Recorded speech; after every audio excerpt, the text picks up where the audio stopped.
En esta ocasión tenemos nuestro conversatorio 142, ya el conversatorio 142. Les damos la más cordial bienvenida en nombre del maestro Carlos Orozco Felgueres. Tenemos el día de hoy un tema muy interesante: gobierno corporativo y la permanencia de la empresa familiar. Hoy tenemos una gran invitada, tenemos a la maestra Beatriz Enzástiga Vargas, eh, que nos acompaña el día de hoy. ¿Cómo está? Muy buen día, estimada maestra Beatriz. Hola Humberto, muy buenas tardes a todo tu auditorio. Mucho gusto en saludarla. Seguramente muchos de ustedes ya han escuchado, saben de la experiencia de la maestra Beatriz. Ella es asesor patrimonial, egresada de la Facultad de Contaduría y Administración de la UNAM, también con especialización de impuestos en el Instituto de Especialización para Ejecutivos. En cuanto a su experiencia laboral, se dedica a la protección patrimonial integral. Bueno, su empresa se llama Protección Patrimonial Integral, socio director, y se dedica a la asesoría fiscal y patrimonial. También la maestra Beatriz ha participado en la impartición de cursos de actualización fiscal en diversos foros, impartición de clases de diplomado, de licenciatura y de maestría en diversas materias fiscales. Eh, bueno, pues una amplia experiencia. Maestra Beatriz, bienvenida. Muchas gracias por aceptar la invitación. Y bueno, le cedo el micrófono para que podamos comenzar. Eh, si gusta, pues no sé si empezamos con la primera pregunta. No, Eh, aguántame tantito, las preguntas déjamelas después de Perfecto, que yo haga mi exposición. Vamos a ver, sin mi problema. exposición es el gobierno corporativo y la permanencia de la empresa familiar. Yo creo que muchos de tus invitados el día de hoy ya han escuchado el concepto de gobierno corporativo, ya saben un poco a qué se refiere. Quizá la idea que estamos planteando aquí como novedosa es hasta qué punto me ayuda el gobierno corporativo a que una empresa familiar permanezca. Y no nada más permanezca cuando su fundador ha fallecido o cuando los directivos actuales han fallecido o se han retirado de la empresa, sino sobre la marcha, sobre el día a día, porque la verdad es que los retos a los que se enfrenta cualquier empresa, y lo hemos visto justamente con la pandemia, pues tenemos que estar cambiando continuamente. El reto es constante y nos obliga a estar innovando. Hoy lo que traemos de novedad es que no es nada más el gobierno corporativo, sino algo que hemos denominado el protocolo familiar. Lo vamos a ir explicando y creo que con base en eso vamos a poder obtener una respuesta favorable para nuestras empresas familiares. Déjame compartirles unas láminas que tengo al respecto. Si me lo permites, Humberto, ¿te parece? Sí, Para que adelante, claro que empecemos. sí. Ok, vamos a ver. Ok, el tema es este: el gobierno corporativo y la permanencia de la empresa familiar.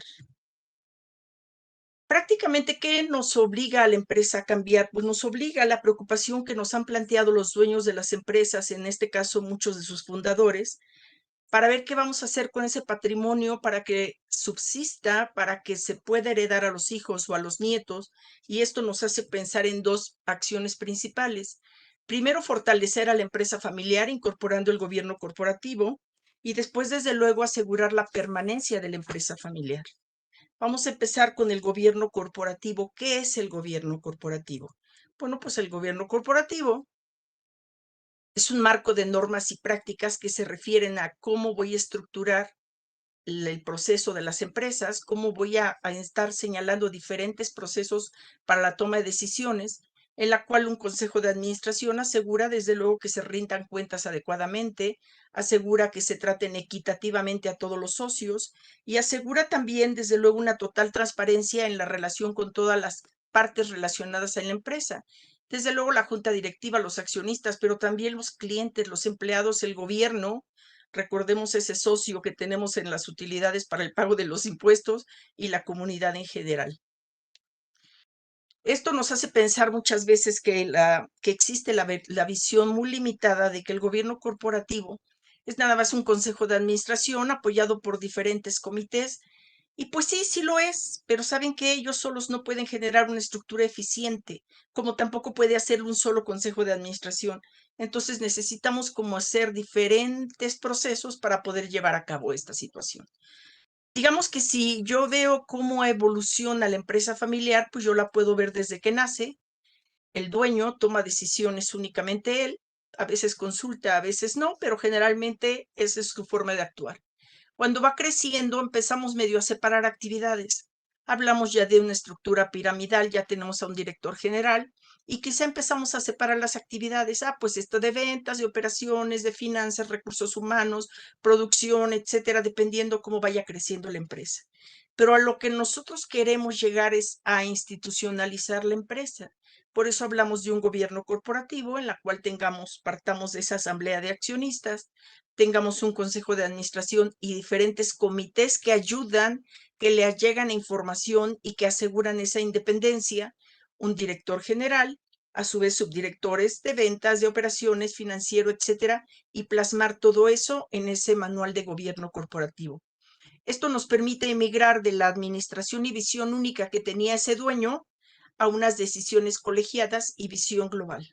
¿Ok?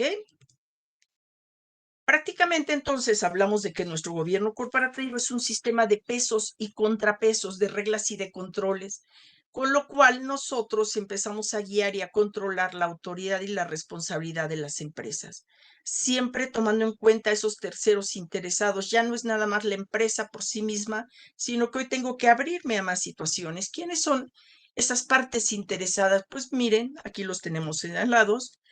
Desde luego mis accionistas, una parte interesantísima, pero también mis trabajadores, también mis clientes, también el gobierno, la opinión pública, la misma comunidad, los proveedores.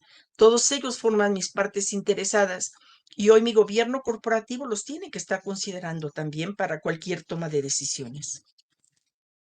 Digamos que de la fórmula tradicional, ya en esa segunda parte donde ya empezábamos a hacer una separación de actividades, de un accionista que elegía y controlaba el consejo de administración, que a su vez nombra y controla al director general, quien era el encargado de responsabilizarse y rendir cuentas, hemos pasado a esta fórmula del gobierno corporativo, donde los accionistas ya no nada más vamos a tomar en consideración la mayoría de los accionistas, sino que estamos incorporando el derecho de minorías.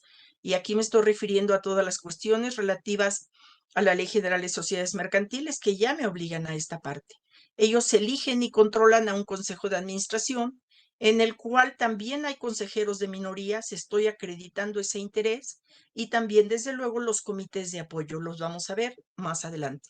Este mismo consejo de administración desde luego nombra y controla al director general, pero también desde luego considera esos grupos de interés que al final me van a dar mayor valor a las aportaciones de mis accionistas, con lo cual estamos integrando en un todo esta situación del gobierno corporativo.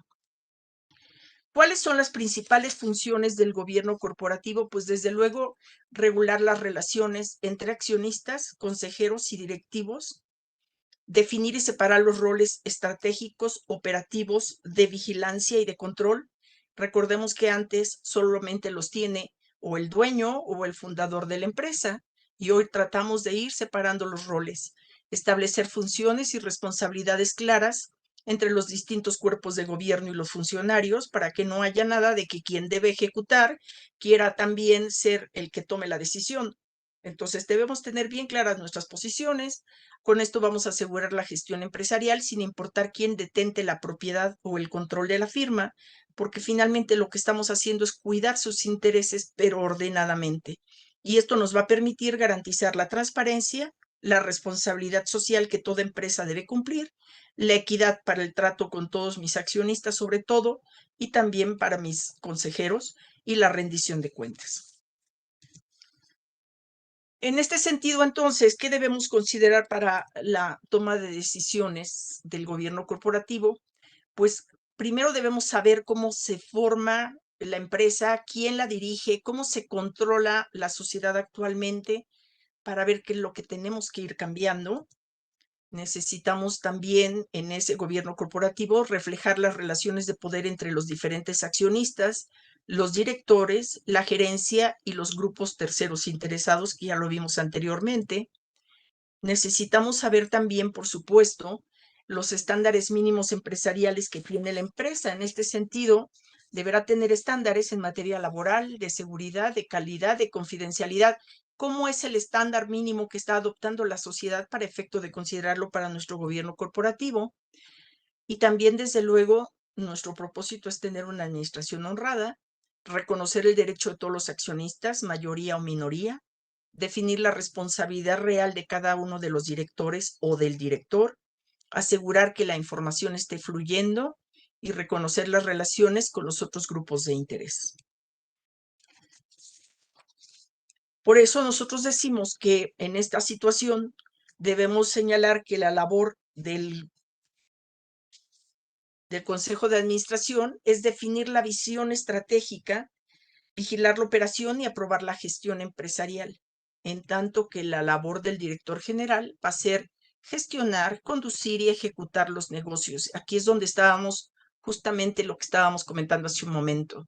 Decimos, uno es el que define la visión estratégica, el que decide hacia dónde va a ir la empresa, y el otro es el brazo ejecutor, que en este caso sería nuestro director general, quien va a seguir los lineamientos aprobados por el Consejo de Administración. No puede salirse de ahí. Y entonces tenemos perfectamente definida su autoridad. En el momento en que esto lo comprenden las partes involucradas, esto prácticamente se hace muy fácil de llevar. En este sentido, entonces, nuestro gobierno corporativo, decimos, es la oportunidad para formalizar las funciones que lleva a cabo el Consejo de Administración, para contratar a personal capacitado que realmente me ayude a mejorar la productividad y para adquirir mayor valor y ventaja competitiva. O sea, no nada más me ayuda a cómo me organizo internamente, cómo aseguro el interés de las minorías, cómo aseguro que esté el Consejo de Administración funcionando y el directivo, sino que todo esto tiene que verse reflejado en que la empresa tenga un mayor valor y una mejor ventaja competitiva. Comentábamos al inicio de esta plática, estamos hablando de que la empresa se está enfrentando a nuevos retos todos los días. El reto de la pandemia fue horroroso. Bueno, pues gracias a muchas empresas que tenían el gobierno corporativo pudimos administrar en algunos casos la empresa desde afuera, operando la parte de productividad con ciertos bemoles, pero finalmente toda la parte de administración la estuvimos llevando por fuera sin problema. Sin embargo, y a pesar de los beneficios que estamos exponiendo rápidamente, 3 de cada 10 empresas siguen manifestando resistencia a institucionalizar la empresa familiar. O sea, les podemos llegar y vender las ventajas, mira lo que tiene, pero la verdad es que muchas veces los mismos dueños se niegan a dejar ese coto de poder que tienen y dicen, yo sigo tomando las decisiones como a mí me gustan.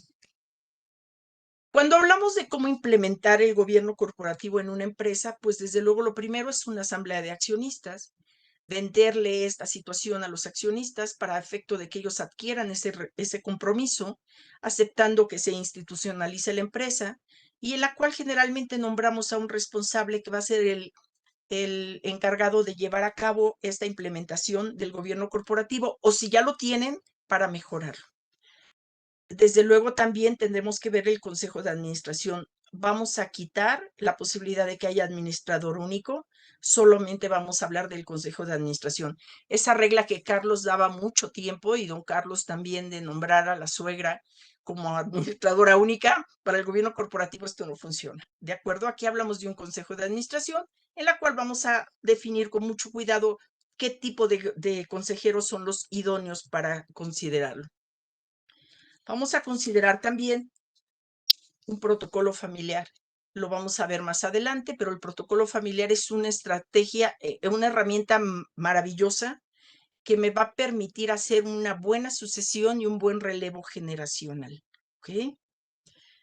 Desde luego vamos a instaurar los comités de apoyo al consejo de administración. Cuando funcionan en las empresas son maravillosos porque realmente hacen que la información fluya y que las decisiones se tomen de manera compartida, obviamente habiendo una mejor toma de decisiones. Y modificar en los estatutos sociales lo procedente. Todo esto me lleva a formular e implementar el manual del gobierno corporativo para cada una de las empresas. El gobierno corporativo, entonces, podemos decir que es el que me va a dar la certidumbre de que los recursos invertidos o por invertirse van a ser utilizados para conservar e incrementar el patrimonio de la empresa, así como para generar la riqueza imprescindible para que ésta subsista y crezca. Es importante algo, ahora que estamos viendo en las nuevas empresas la posibilidad de aceptar a nuevos socios, se están acercando a esas empresas que quedaron, digamos que vivas después de la pandemia, que no sufrieron esas situaciones, embate tan fuerte, porque sí hemos visto que muchas empresas familiares que cerraron durante la pandemia no volvieron a abrir, pero entonces a las que siguieron vivas se han acercado nuevos inversionistas queriendo asociarse. Y hoy más que nunca lo que nos piden es que tengamos gobierno corporativo. Por eso hablamos los recursos por invertir, sí, pero siempre y cuando tú tengas unas reglas para tomar decisiones que me aseguren justamente que el patrimonio se va a incrementar y que va a generar riqueza. ¿Ok? Sin embargo, ¿qué debilidades son las que hemos encontrado en las empresas familiares para adoptar el gobierno corporativo? Pues las principales fallas están en el consejo de administración, porque a veces nos encontramos que la mayoría son familiares o empleados del presidente o del accionista, y en el mayor de los casos es la misma persona, o sea, quien funge como director es también consejero y es también el asesor principal. O sea, realmente no estamos hablando de una verdadera independencia y estamos perdiendo muchas posibilidades de que nuestra empresa mejore. Y al mismo tiempo se carece de consejeros independientes, lo cual merma la transparencia y objetividad.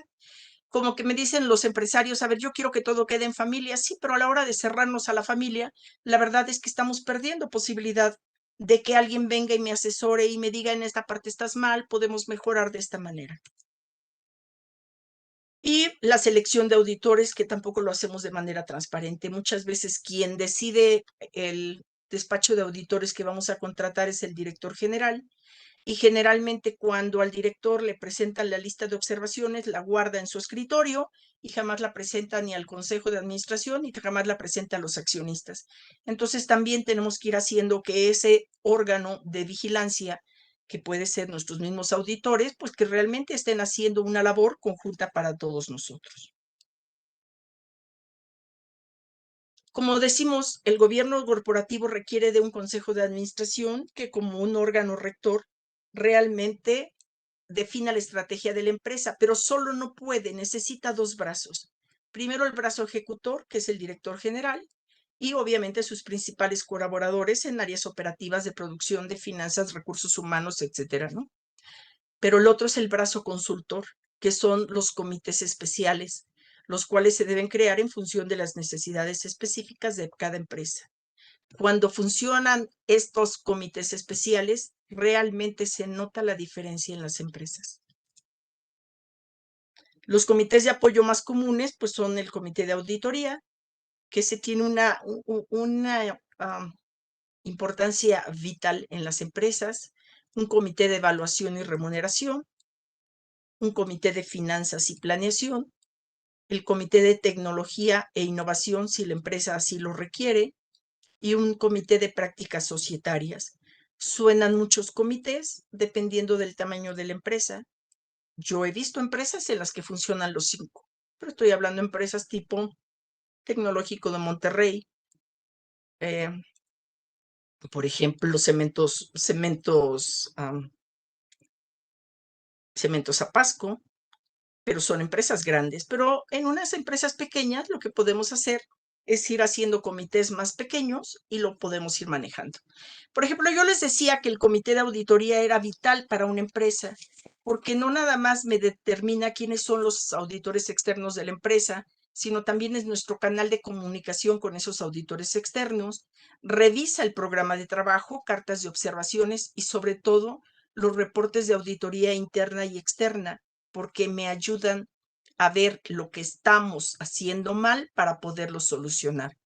También da su opinión sobre políticas y criterios utilizados en la preparación de la información financiera, lo que asegura que la información sea correcta, oportuna y esté de acuerdo con los criterios contables, y también me define los lineamientos generales de control interno, de auditoría interna y evalúa su efectividad. En alguna ocasión, en una empresa en la que yo estaba como asesora, que nunca no lo habíamos detectado en tiempo, pero resulta que cada mes veíamos los estados financieros y finalmente al cabo de 3, 4 meses detectamos que algo no funcionaba, pues no, el contador estaba inventando la información. Y era una empresa que incluso cotizaba en bolsa. Y era una empresa que incluso había repartido dividendos sobre unas utilidades que los contadores habían señalado, pero que no era real. Entonces, con esta situación nos estamos asegurando que esto no vuelva a ocurrir en ninguna empresa. El comité de evaluación y remuneración, pues desde luego me ayuda a determinar las mejores estrategias para remunerar al personal. También, desde luego, ve lo correspondiente al código de ética, así como todo el sistema de información de hechos indebidos y la protección de los informantes. Aquí ponemos inclusive buzones para asegurarnos que nos esté llegando esa información, para que no tengamos el problema de que no sabíamos lo que está ocurriendo abajo en planta y aquí resulta que en la administración creemos que todo marcha maravillosamente. También nos ayuda a analizar y proponer la aprobación del plan de sucesión del director general, así como de los funcionarios de alto nivel y a verificar el cumplimiento y desde luego cómo vamos a remunerar a cada uno de nuestros consejeros. El comité de finanzas pues me ayuda a verificar las políticas de inversión, las políticas de financiamiento, la planeación estratégica de la sociedad, opina desde luego sobre las premisas para el presupuesto anual y las propone para su aprobación y da seguimiento al presupuesto y al plan estratégico de la empresa. ¿Cuántas empresas al día de hoy, que estamos hablando de 12 de julio, todavía no han completado su presupuesto de 2023? Suena ilógico, suena de decir, ¿cómo es posible que estés operando de esta manera? Bueno, pues en mi práctica profesional me encuentro muchas empresas que cuando les digo, dame tu presupuesto, ¿cómo estamos? No lo han tenido. Y no lo han tenido, ¿por qué? Porque a veces lo urgente gana lo importante. Y entonces no hemos tenido una persona que se dedique a esto y que analice la importancia de estar viendo hacia dónde va la empresa, si estamos reuniendo realmente todo lo mejor para llegar a ese objetivo, porque ni siquiera tenemos el objetivo planteado. Y el comité de prácticas societarias, que desde luego pueden prevenir o reducir los riesgos en todas las operaciones que realiza la empresa y que puedan dañar a la compañía o bien que beneficien solamente a un grupo de accionistas en perjuicio de los demás. Pueden convocar a asamblea de accionistas, aprueban políticas respecto del uso de activos o de transacciones con partes relacionadas y también pueden ayudar en el reporte de prácticas contables. Obviamente no hay una receta hecha, no es que les diga es que siempre tiene que ser A más B más C, no, porque realmente requerimos del tamaño de la empresa. Por eso hablamos de un verdadero traje a la medida que lo vamos a modificar según crezca o se fortalezca la institución. Y lo mismo vamos a considerar que a lo mejor un comité trate los asuntos de los dos comités. Tenemos que irlo adecuando.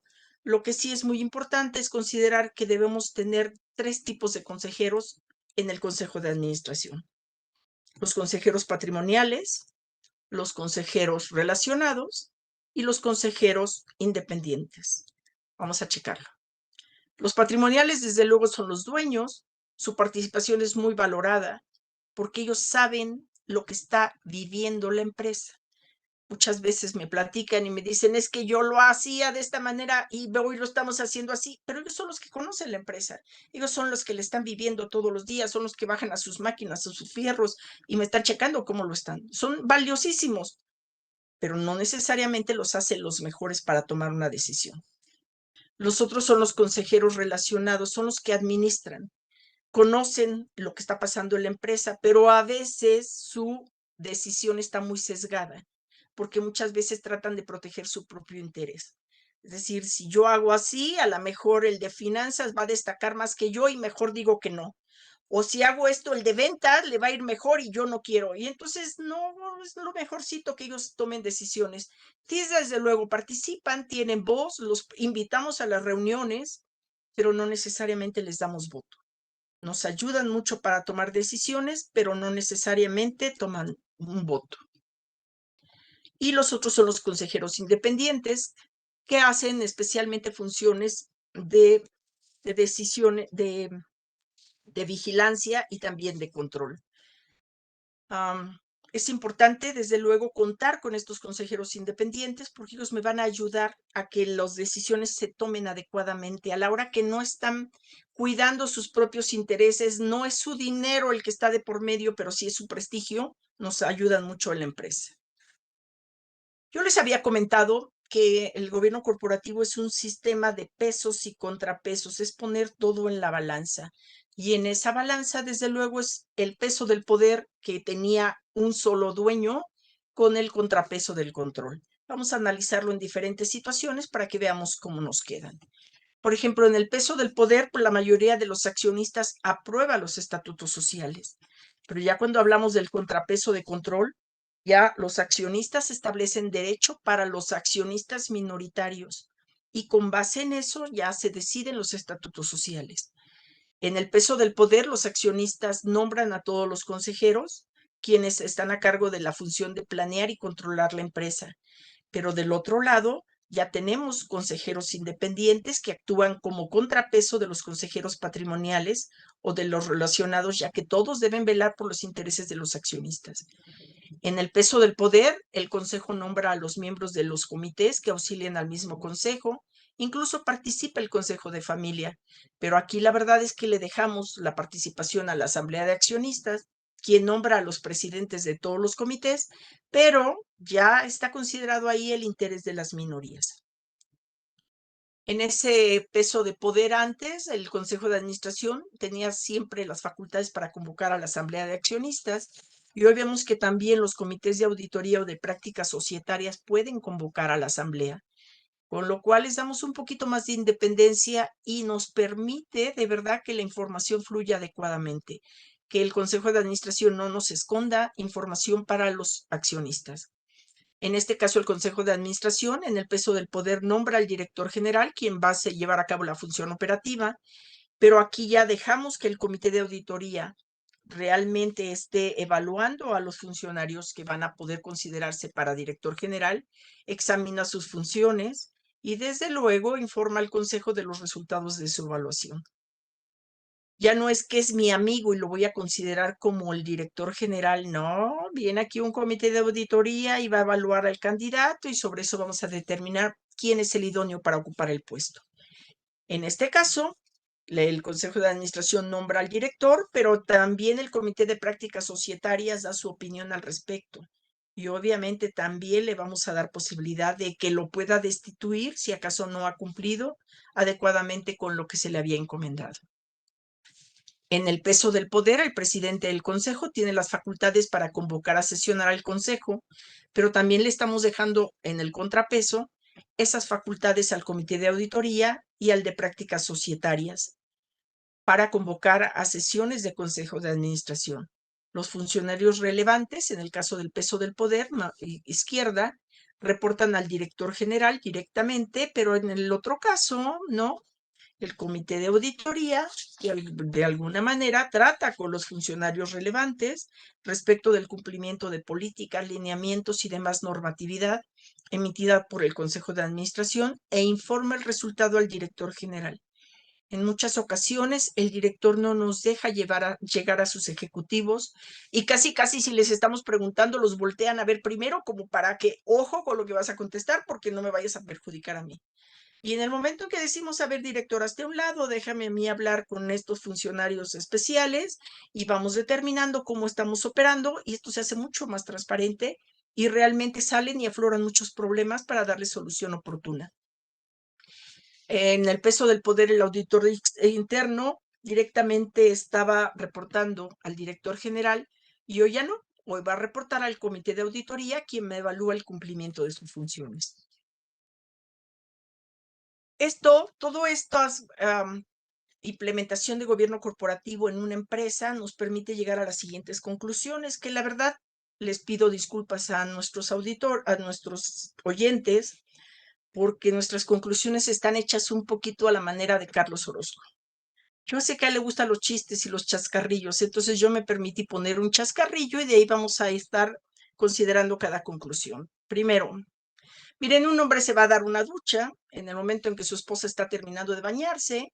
En ese preciso momento se oye el timbre de la puerta. ¿Quién va? A ver, yo ya acabé de bañarme. La señora se pone una toalla, va y abre la puerta y se encuentra al vecino. Y antes de que pronuncie una palabra, el vecino le dice, le doy 5,000 pesos y deja caer la toalla en el suelo. Ella lo piensa unos segundos, dice, bueno, 5,000, deja caer la toalla, se queda desnuda, sí, ¿verdad? Ya se empieza a reír, Humberto. El vecino saca el dinero, le da los 5,000 pesos, se da media vuelta y se va. La señora se vuelve a acomodar su toalla, confundida. Llega el marido y le dice, ¿quién tocó? Pues el vecino de al lado. Y entonces el marido le pregunta, oye, ¿te devolvió los 5,000 pesos que le presté? Sí, ¿verdad? Ok. La conclusión entonces es, por favor, al adoptar el gobierno corporativo es importante que elijamos qué equipo va a llevar a cabo esta implementación y que compartamos con ellos información crítica, sobre todo créditos y riesgos, ya que eso nos va a evitar situaciones indeseables. No podemos ocultar información, ¿de acuerdo? Es nuestro equipo, vamos a compartir con ellos toda esta información para evitar que exista la situación de la señora del chiste que les conté. Otra situación. Un cura va conduciendo al lado en la carretera, ve a una monja parada al lado y le dice, oiga, pues si quiere yo la llevo, no se preocupe, hermana, suba. ¿A dónde va? Pues al pueblo vecino. Bueno, pues ya. Se sienta, pero yo no sé qué tipo de hábito lleva esta monja, porque pues como que se le abre tantito y deja ver la pierna. Y entonces el cura, caray, pues cuando está poniendo la palanca de velocidad es como que se le va la mano y la monja le dice al cura, padre, ¿recuerda el Salmo 129? Ay, perdón, hermana, pero bueno, ya, otra vez de repente, como que de la palanca de velocidades se le va otra vez a la pierna de la monja. Y la monja le dice, padre, recuerda el Salmo 129. Y el cura le dice, hermana, la carne es débil, discúlpeme, hermana. Total, llegan a su destino, la monja se baja, y le dice gracias, en fin, pero el sacerdote inmediatamente va a ver lo que dice el Salmo 129, porque no lo recordaba, y dice, sigue adelante e inténtalo, alcanzarás la gloria. Y pues él no lo sabía. La verdad es que el desconocimiento no es bueno. La conclusión entonces es importante que tengamos toda la información de la empresa, saber sus fortalezas, sus debilidades, la estructura familiar, qué tiene la empresa, cómo es su modo de operar, para que sobre esto determinemos cuál es la mejor estrategia para llegar al gobierno corporativo. ¿Qué hacemos ante una situación desfavorable? Pues resulta que un joven un día fue al campo, le compra un burro a un campesino y se lo va a entregar al día siguiente, pero cuando llega al día siguiente resulta que pues el burro se murió. Oiga, pues devuélvame mis 200 pesos que le di. Y dice, no puedo, ya los gasté. Bueno, no importa, entrégueme el burro. Oiga, pero está muerto, ¿qué va a hacer con él? No se preocupe, démelo, lo voy a rifar. ¿Cómo va a rifar a un burro muerto? Bueno, pues no le voy a decir a nadie, pues ya. Total que un mes después se vuelven a encontrar y le dice, oiga, ¿y qué pasó con el burro? Ah, pues lo rifé. Vendí 50 papeletas de 75 pesos y gané 3,750 pesos. Oiga, ¿y nadie se quejó? Pues sí, solo el ganador, pero ahí le devolví sus 75 pesos porque le dije que mi burro estaba muerto. Entonces, seguramente la conclusión es que más de una vez, mientras se implemente el gobierno corporativo, vamos a tener situaciones adversas, pero lo importante es que tengamos nuestro objetivo perfectamente definido para no alejarnos del camino o innovar cuando se pueda. ¿De acuerdo? ¿Alguna duda aquí? Dime, Humberto. No, no, no, maestra, todo ¿Nos queda está perfecto? claro. Bueno, Creo ahora que sí aquí podemos empezar con las preguntas que por ahí me había pasado Carlos, ¿te parece? muy bien. Bueno, vamos con la primera pregunta. Ujú. ¿Cuál es la principal objeción que ha encontrado al gobierno corporativo? Vamos a ver, mira. Tengo aquí, justamente había preparado esta información para poderlo señalar. Dime cuando ya lo estemos compartiendo, por favor. Sí, No aparece, ¿verdad? no, Aguántame, por favor. Ahí estamos. ahí está. Vale, mira, Carlos me había dicho de estas cuestiones adicionales que podían hacer. Yo les digo que la principal objeción que tenemos es el mismo dueño.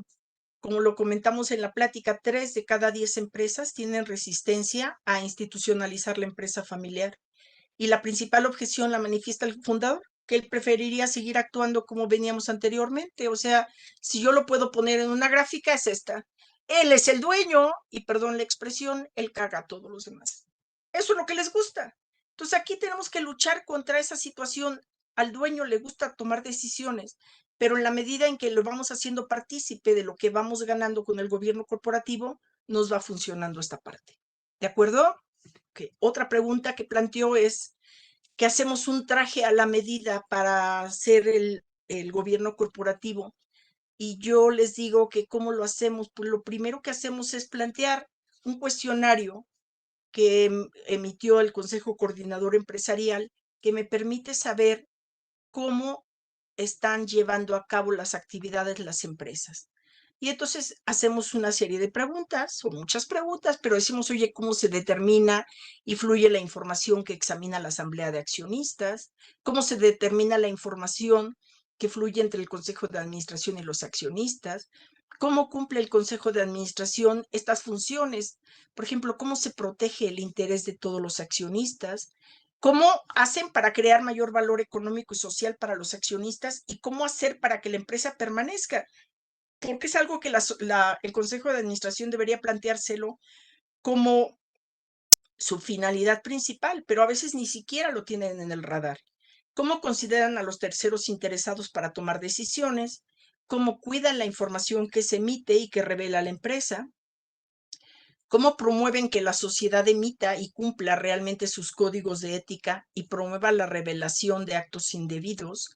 Porque desde luego que nosotros entramos en una situación de honradez y de y de evitar cuestiones delictivas.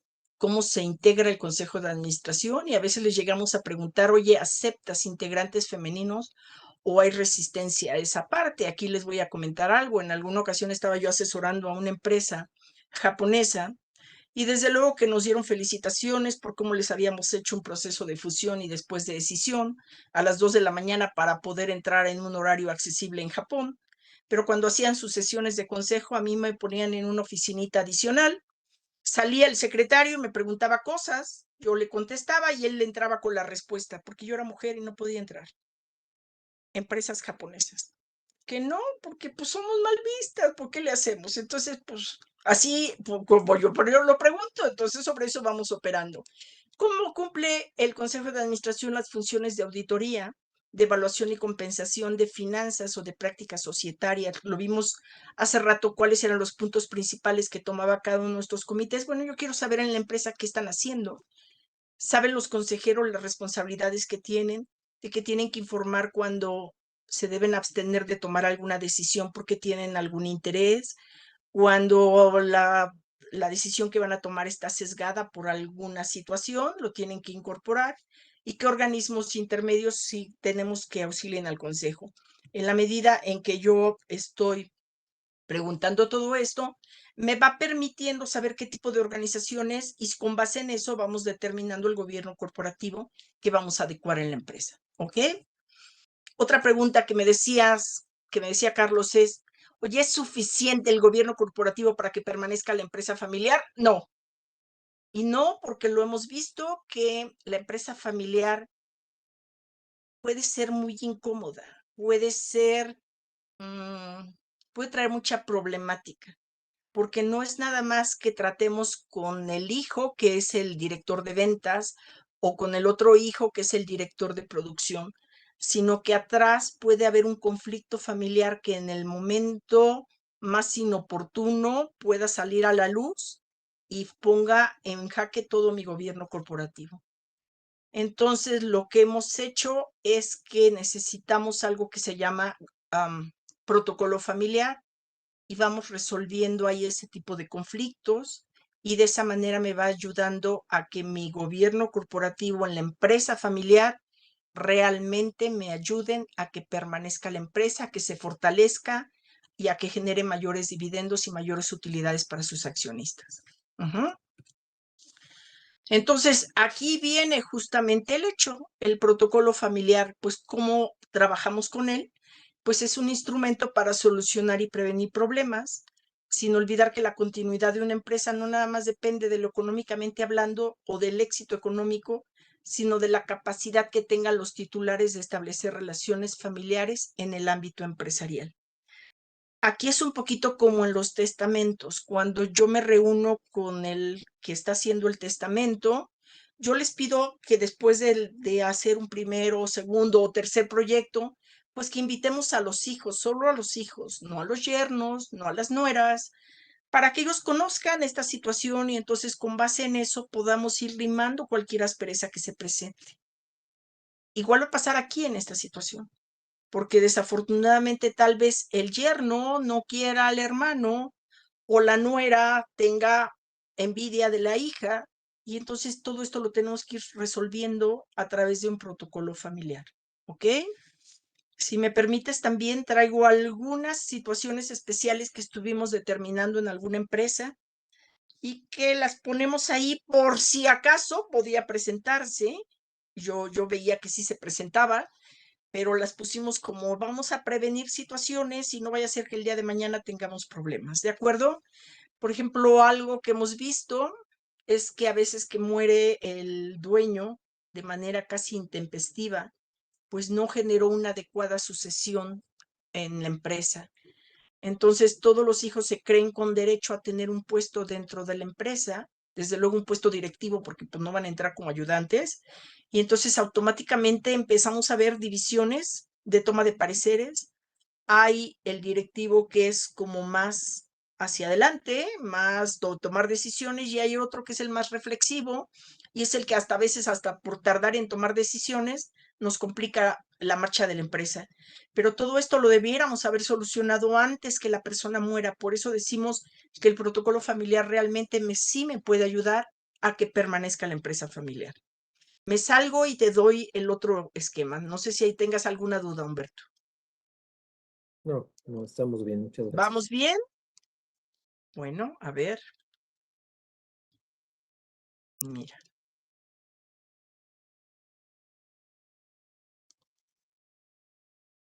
Esta.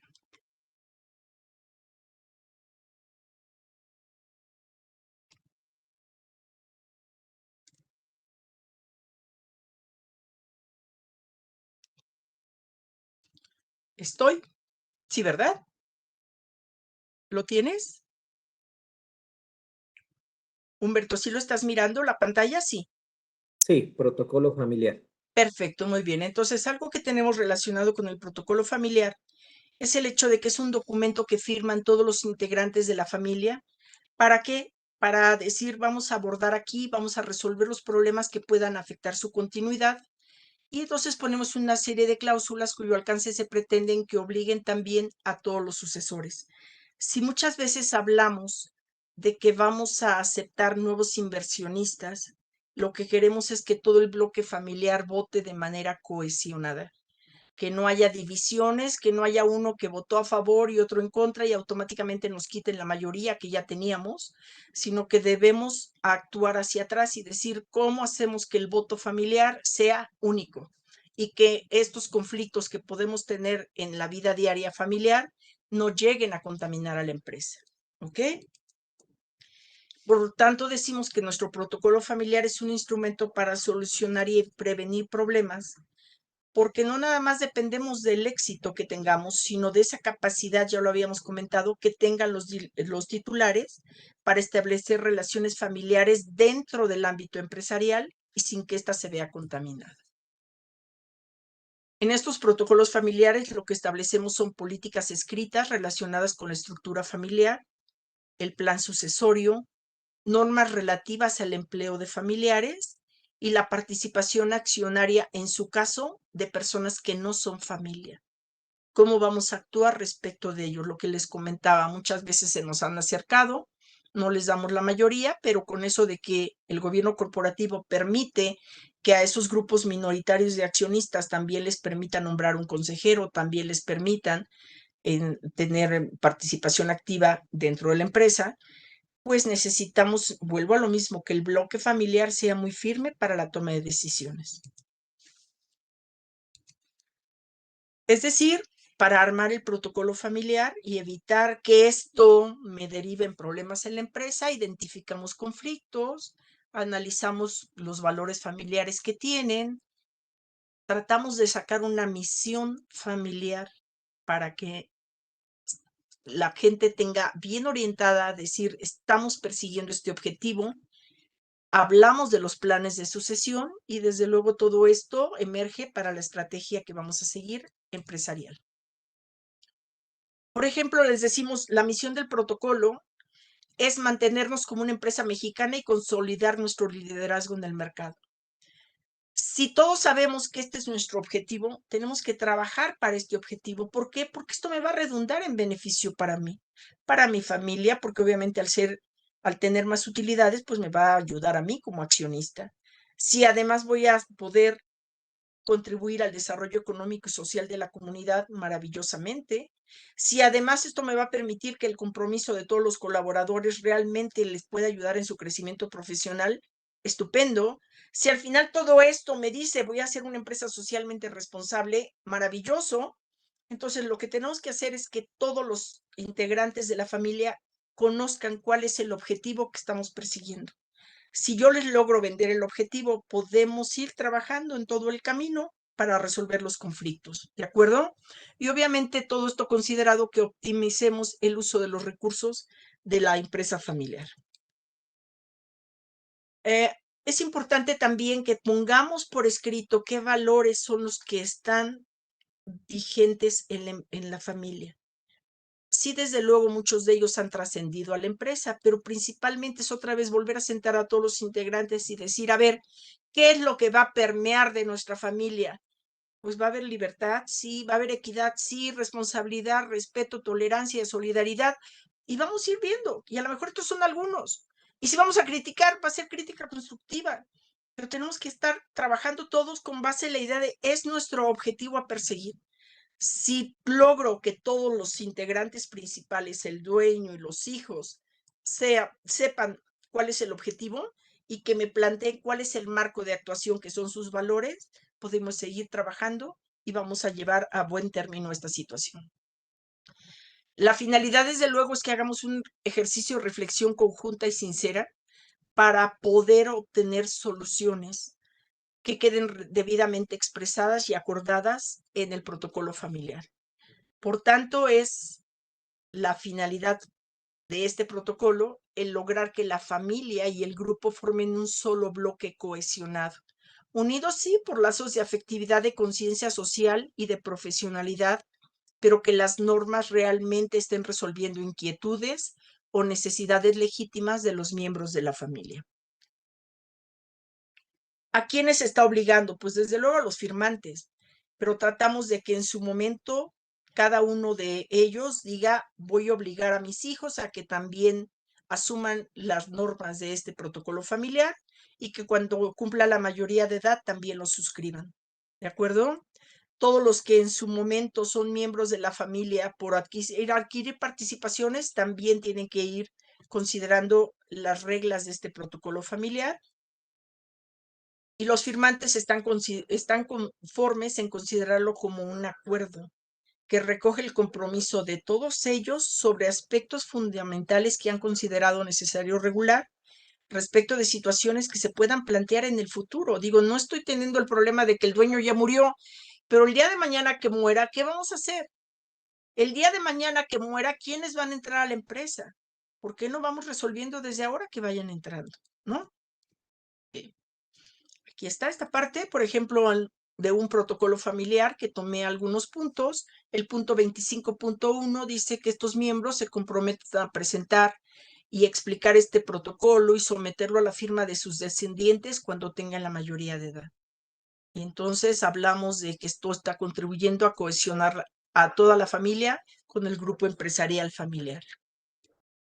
¿El protocolo para qué es? Pues desde luego para evitar que el ejercicio del voto se ejerza independientemente o divididamente, sino queremos un bloque familiar que realmente asuma una fuerza importante para la toma de decisiones.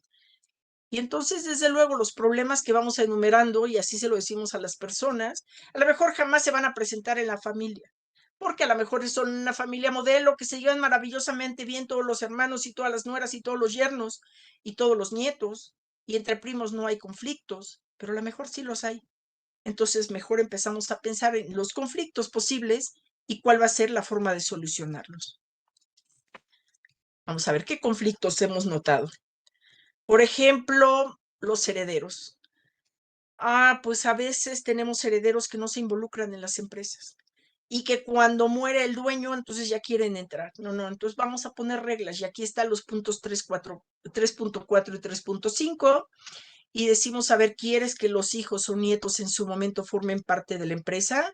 Vamos a obligarlos a que hagan prácticas empresariales y que vengan aquí parte de sus periodos escolares. Pero a veces aquí me topo con la decisión de las mamás que dicen, no, mi hijito no va a trabajar en vacaciones, si me lo voy a llevar a Europa, si me lo voy... A ver, ¿quieres que forme parte de la empresa? ¿Quieres que el día de mañana realmente siga trabajando con la empresa? Necesitamos que se vayan particularizando aquí, que vengan aquí, que conozcan. Y a lo mejor me toca meterlos en producción y me toca meterlos a empaquetar porque obviamente no saben hacer otra cosa y no los voy a arriesgar tampoco. Pero necesitamos que vayan conociendo el proceso, que lo vayan viviendo para que el día de mañana no les resulte extraño. Otro problema que tenemos es que volvemos a lo mismo, las diferencias de los primos, de los hermanos, a veces me repercuten en que dividen el voto. Y aquí parte de los acuerdos, puntos 3.7 y 3.8, es decir, no, aquí vamos a votar todos con una sola vez. Votamos aquí, nos peleamos aquí internamente, pero cuando lleguemos a esa asamblea de accionistas, votamos cohesionadamente para evitar que nos quiten esa posibilidad de tomar decisiones. También, por ejemplo, muchas veces debemos ver los intereses empresariales por encima de los familiares. Desde luego, siempre les vamos a decir que estamos persiguiendo el que ellos tengan los mejores dividendos, los mejores rendimientos a su participación, pero también tenemos que dejar de lado el que muchos de ellos dicen, es que yo quiero que tú beneficies a mi empresa, porque si tú votas de esta manera, mi empresa que vive de esta grandota me va a ir mejor. Es que tenemos que dejar de lado ese tipo de interés especial y pensar solamente en nuestra empresa familiar para que realmente siga adelante. A veces también decimos, es que es mi amigo del alma, ¿cómo no lo voy a contratar? Pues si él quiero que esté como director de ventas, es buenísimo. Pero cuando de repente ya lo examinó el consejo, ya lo examinaron los comités, pues resulta que no es la persona idónea. Bueno, pues nos tenemos que someter a lo que nos digan ese consejo de administración, que insisto, tiene que estar revestido de cierta independencia, a mis comités y decirle prácticamente, aunque tú seas el dueño, tú no puedes traerme aquí a tu amigo o algún familiar si no está preparado para llevar a cabo esta función. A veces también creamos puestos innecesarios, ya no es nada más que no sirve para ventas, pero a veces creamos el asesor de ventas para darle trabajo a mi amigo, pero en ese momento a la empresa le estamos haciendo improductiva. Y entonces también me tocó una empresa familiar en la cual entraron 4 nuevos directores y de repente, pues obviamente con sueldos de directores la empresa no alcanzaba para pagar eso. Y no alcanzaba y entonces la empresa empezó a perder y a perder competitividad y a generar un mal clima laboral y entonces no nos ayudaba nada de eso. Los propios integrantes de la familia tienen que comprometerse a no caer en eso. También, desde luego, les voy a decir, yo te voy a dar dividendos, sí, pero a lo mejor en qué condiciones te los voy a dar, porque a veces casi pasan 3 meses y me está diciendo, dame el anticipo de utilidades. A ver, es que necesitamos el dinero para seguir creciendo, porque mira mi ciclo económico, cómo va, y por más que uno les explique, a veces eso no lo aceptan. Entonces tenemos que tener bien claro el decir, a ver, queremos crecer, queremos permanecer. Tal vez no te pueda dar anticipo de dividendos, pero seguramente en marzo sí te podré dar una cantidad y lo tengo que hablar con ellos y ellos lo tienen que entender, sobre todo para que no lleguen con esas exigencias de tipo económico. Y también, desde luego, la información confiable. Yo les había comentado como en las empresas muchas veces los propios contadores me inventaban la información. Bueno, pues aquí estamos asegurando que este Consejo de Administración y la Dirección General realmente le estén dando una información económica confiable, veraz y completa a cada uno de los miembros. Y desde luego cada año ese Consejo de Administración del grupo empresarial va a efectuar una valoración de sus acciones, va a ver si efectivamente esto ha funcionado, si mi empresa vale más, si yo estoy realmente incrementando mi patrimonio y ayudando a la empresa. También podemos establecer, porque así lo ha pedido muchas veces los dueños, que no se den avales ni garantías, que no se comprometan los inmuebles de la empresa y que tampoco se recurran a préstamos. Es decisión de ellos. Y a lo mejor el día de mañana les decimos ese momento de cambiarlo, hay una buena oportunidad de crecer, necesitamos arrendamiento financiero para adquirir nuevas máquinas, en fin, yo creo que esto es cambiante conforme vaya presentando la situación. ¿De acuerdo? Obviamente, este consejo de familia, que se forma con los fundadores, los integrantes familiares y aconsejamos mínimo también 2 consejeros, nos van a ayudar a formar este consejo de familia que va a generar el protocolo familiar, pero que nos va a ayudar realmente a estar tomando decisiones cohesionadas. Nos van a impulsar la aplicación del protocolo, reciben información de la marcha y resultados del grupo empresarial, pero ya no están ahí metidos, ya no están estorbándome la toma de decisiones en la empresa y desde luego transmitirán al Consejo de Administración todas las sugerencias que les formulen, pero no están, digamos, estorbando el cómo se lleva a cabo la toma de decisiones.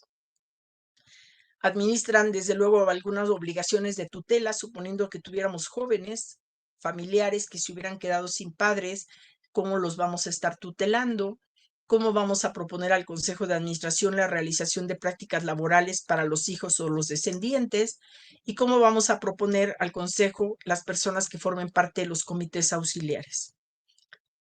Esto me permite llegar a 2 conclusiones que, al igual que la vez pasada, me voy a permitir considerarlas con un chascarrillo breve. Este es fuerte y les pido disculpas de antemano, pero llega un muchacho a la farmacia y con el farmacéutico le dice, por favor, deme un preservativo. Mi novia me ha invitado a cenar en su casa y pues bueno, como que se derrite por mí, como que mejor me voy preparado. Le da el preservativo. Y si sabe que no, mejor deme otro, porque la hermana de mi novia, pues es un bombón y me está coqueteando todo el tiempo y bueno, voy a ir a cenar a su casa, mejor ir preparado, deme un segundo preservativo. Toma el preservativo y le dice, oiga, ¿sabe qué? Deme uno más, porque la mamá también me está coqueteando, pues mire, mejor si voy a ir a su casa, voy preparado, deme 3 preservativos. Y total, llega el muchacho, llega la hora de la cena, llega el padre, la madre, la hermana, en fin, la novia, se sientan y el muchacho empieza a trabajar. Empieza a rezar y dice, Señor, te damos gracias por los alimentos, bendícenos a todos, perdónanos si en algo te hemos ofendido. Y le dice, pasa un minuto y el chico sigue rezando, gracias Señor. A los 10 minutos la novia le dice, oye, no sabía que fueras tan religioso. Y el muchacho contesta, ni yo que tu padre fuera el farmacéutico. ¿Ok? Entonces, la conclusión es, la confidencialidad es necesaria. No comentemos planes estratégicos de nuestra empresa con desconocidos, porque obviamente esta falta de confidencialidad puede destruir a la organización. Eso es muy importante. Y la segunda conclusión es completamente terminado. ¿Alguien puede decirnos la diferencia entre completo y terminado? La buscamos en los diccionarios y no aparece la diferencia, pero alguna vez en una conferencia lingüística, una persona, Son Sherman, un niño americano, planteó este desafío y además lo ganó. Él dijo, a ver, ¿cuál es la diferencia entre completo y terminado? Bueno, cuando te casas con la mujer adecuada, estás completo. Cuando te casas con la mujer equivocada, estás terminado en la lona, pero cuando te casas con la mujer equivocada y te atrapa con la mujer equivocada, estás completamente terminado.